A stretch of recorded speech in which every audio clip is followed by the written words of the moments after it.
புதுச்சேரி மறைமலை அடிகள் சாலையில் உள்ள புதிய பேருந்து நிலையத்திலிருந்து தமிழகத்தின் பல்வேறு பகுதிகள், பிற மாநிலங்கள் மற்றும் உள்ளூர் பேருந்துகள் என அனைத்து பேருந்துகளும் இயக்கப்பட்டு வருகிறது. இந்நிலையில் ஸ்மார்ட் சிட்டி திட்டத்தின் கீழ் 31 கோடி ரூபாய் செலவில் பேருந்து நிலையத்தை நவீனப்படுத்தும் பணிகள் நடைபெற்று வருகிறது. இப்பணிகள் காரணமாக பேருந்து நிலையத்தில் இருந்து பேருந்துகளை இயக்க முடியாத சூழ்நிலை ஏற்பட்டுள்ளது.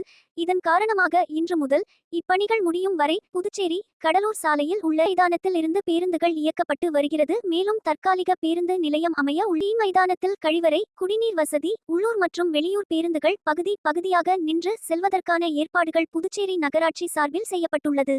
இதனிடையே பேருந்துகள் தங்களுக்கு ஒதுக்கப்பட்டுள்ள இடத்தில் மட்டுமே நின்று செல்ல வேண்டும் என்றும், அதேபோல் ஆட்டோ மற்றும் டெம்போக்கள் அவர்களுக்கான இடத்தில் மட்டுமே நின்று பயணிகளை ஏற்றி செல்ல வேண்டும் என்றும் போக்குவரத்து காவல்துறை சார்பில் அறிவுறுத்தப்பட்டுள்ளது. மேலும் பேருந்து நிலைய கட்டுமான பணிகள் 3 மாதத்தில் முடிக்கப்பட்டு வரும் செப்டம்பர் மாதத்தில் திறக்க திட்டமிடப்பட்டுள்ளது.